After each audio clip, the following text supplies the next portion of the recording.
Savior Jesus Christ destroyed death and brought life to light through the gospel. Alleluia, alleluia, alleluia.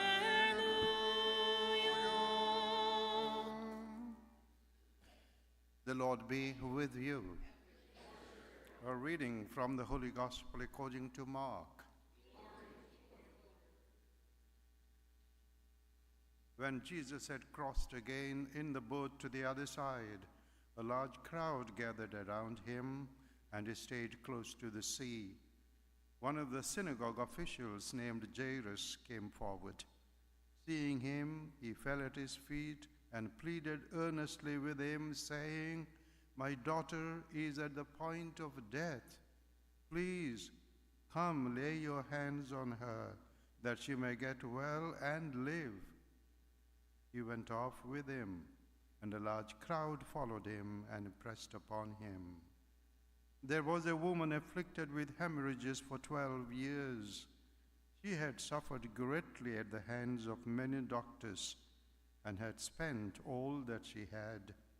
Yet she was not helped, but only grew worse. She had heard about Jesus and came up behind him in the crowd and touched his cloak. She said, "If I but touch his clothes, I shall be cured." Immediately her flow of blood dried up. She felt in her body that she was healed of her affliction. Jesus, aware at once that power had gone out from him, turned around in the crowd and asked, "Who has touched my clothes?" But his disciples said to him, "You see how the crowd is pressing upon you, and yet you ask, 'Who touched me?'" And he looked around to see who had done it. The woman, realizing what had happened to her, approached in fear and trembling. She fell down before Jesus and told him the whole truth. He said to her, "Daughter, your faith has saved you. Go in peace and be cured of your affliction." While he was still speaking, people from the synagogue's official's house arrived and said, "Your daughter has died. Why trouble the teacher any longer?" Disregarding the message that was reported, Jesus said to the synagogue official, "Do not be afraid. Just have faith." He did not allow anyone to accompany him inside, except Peter, James, and John, the brother of James. When they arrived at the house of the synagogue official, he caught sight of a commotion, people weeping and wailing loudly. So he went in and said to them, "Why this commotion and weeping? The child is not dead, but asleep." And they ridiculed him. Then he put them all out. He took along the child's father and mother and those who were with him, and entered the room where the child was. He took the child by the hand and said to her, "Talitha cum," which means, "Little girl, I say to you, arise." The girl, a child of 12, arose immediately and walked around. At that they were utterly astounded. He gave strict orders that no one should know this, and said that she should be given something to eat. The Gospel of the Lord. Praise to you, Lord Jesus Christ. At that they were utterly astounded. And I'm sure when you read this and several other miracles in the Gospel, we can't help being astounded.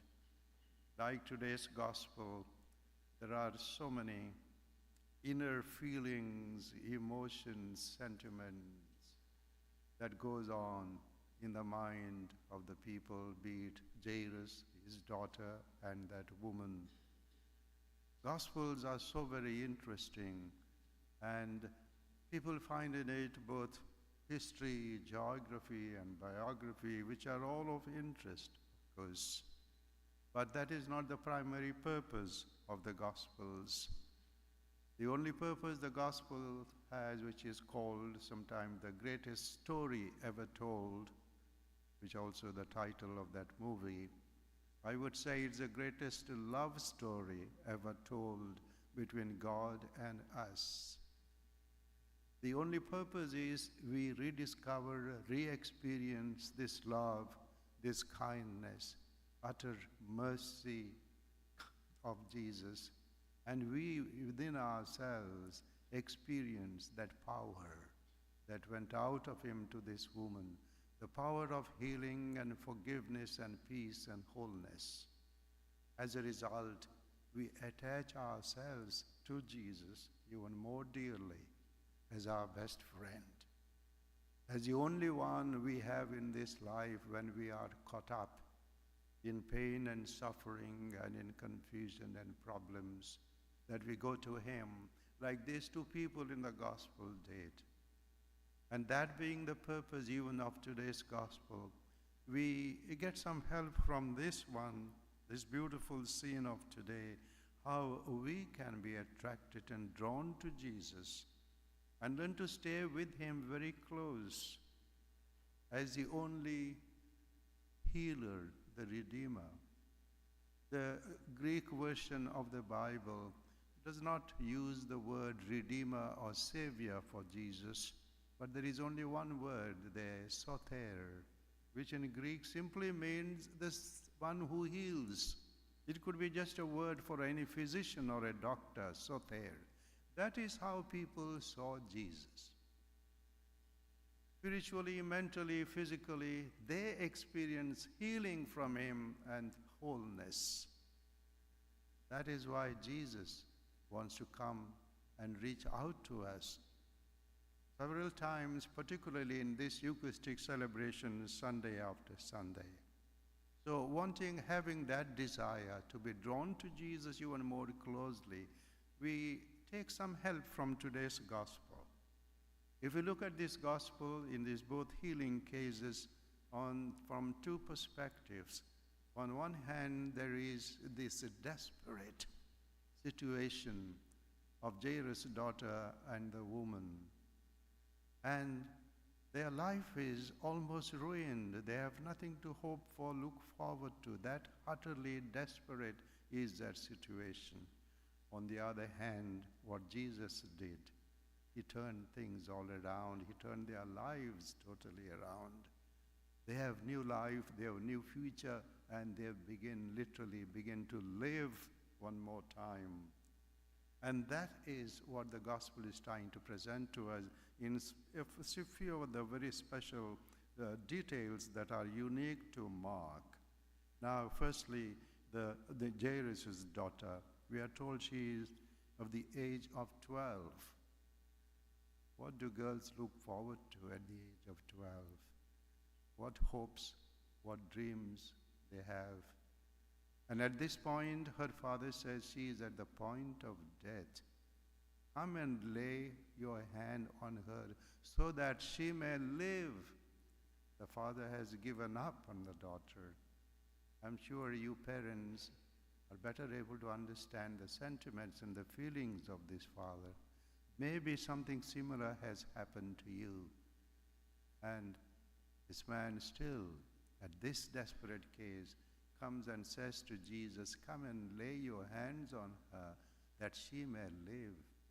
He believes, he is convinced that Jesus, the healer, the soter, alone can do it. He is a public official working for the Roman government. Generally, the Roman government and all their employees are against Jesus, and this man risking his position. Doesn't matter what the people might say, he comes and kneels at the feet of Jesus and begs of him a sign of faith. Faith when everything else is lost. Faith that when nothing else is there for me in life, at that such moment, there is that faith shown by this synagogue official to Jesus. And that is the first lesson to us from this gospel. Then there comes in between, interrupting the situation, so to say, this woman who has been bleeding for the last 12 years. 12 years, she must be in her mid 20s, 25, 26. Where should have been a woman like this at this age in the Jewish custom? Married maybe about 10 years ago, having children, the love of a husband and the family, having a normal life in our society. What has happened to her? None of this. None of this. She believes her life is over.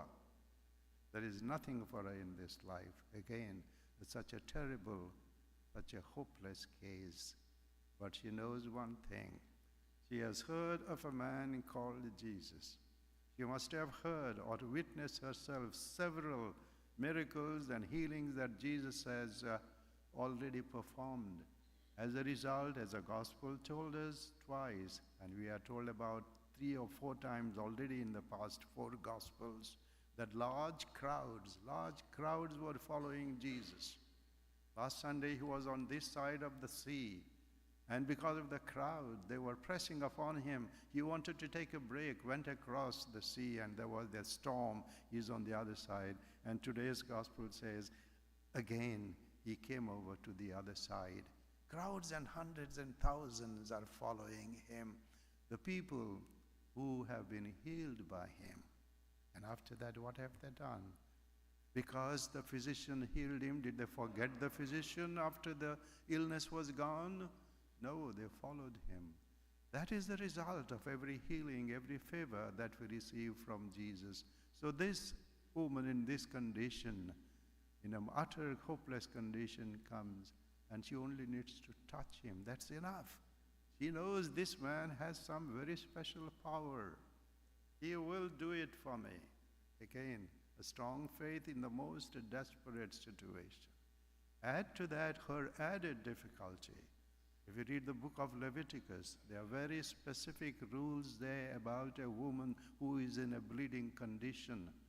For that period of time, she is considered unclean. Nobody should touch her. Even that person will become unclean. The place that she has visited, the rooms that she has slept in, the things she has touched, everything becomes unclean. She cannot go into the temple and worship, cannot have a party, cannot associate with her friends and family. A life of utter desolation, a pariah in the society. And this unclean woman, she should not be touching anyone.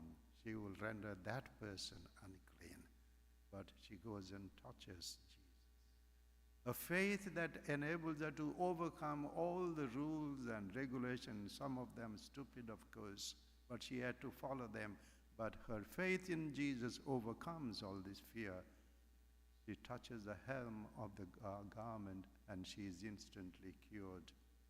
So as a result of all this, what happened? Jesus has more friends, more believers, more followers, and that is the whole purpose of the Gospels, particularly of the healing miracles.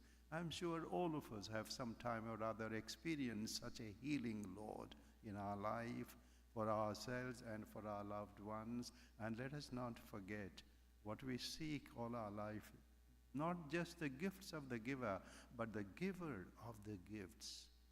Unless we have him, nothing is of use. We want Jesus to be the best friend, the ultimate hope, the ultimate rock on which we can rest our lives safely and be made whole. And today, again at this Eucharist, Jesus comes to us. You note in both the miracles of these, that woman comes and touches him.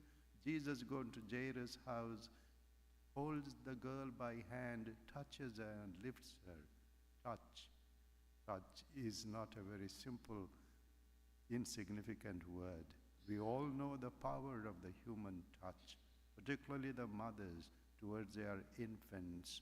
It's the only communication they have with a little child, that is the touch. And we experience that communication that takes place between us when there is a touch. And that is what Mark has in mind when he uses this word of touching. Jesus is here today once again, not simply to speak to us, be with us, but to touch us, our minds, our hearts, and our lives. His touch is powerful. His touch is healing. We need to believe in it. We are to make him our friend. Touch him as often as you can. Hug him, hold his hand, so that we are very close to each other in such a way that the power that is in him flows to us. And we once again become whole, particularly with the grace and the power of this Holy Eucharist today. Well, I'm here not by accident today, but on a special mission, which is once a year our opportunity to be part of this mission cooperative plan, which means reaching out to some brothers and sisters of ours in faith in faraway countries who desperately need our help in their missionary work. Of course, this is one of the little dioceses in India. India, thank God, so far, although we are a very 2.1% Catholics, but we are a strong, very strong community of about more than 2 million Catholics. Thank God, so far we have an abundance of vocations, where there are 35,000 priests and about 100,000 religious in India today. But the situations, particularly in the northern part of India, are very, very difficult. Jesus said, the harvest is abundant, the laborers are few, and sometimes we say there are enough laborers in the number of vocations, but there are not enough funds to train them until they become priests. Well, this is the diocese called Bagdogra, which is in the uppermost part of India, foothills of Himalaya mountains, if you know. And from this diocese, if you go drive for about 2 hours you are in Darjeeling. Heard of Darjeeling tea?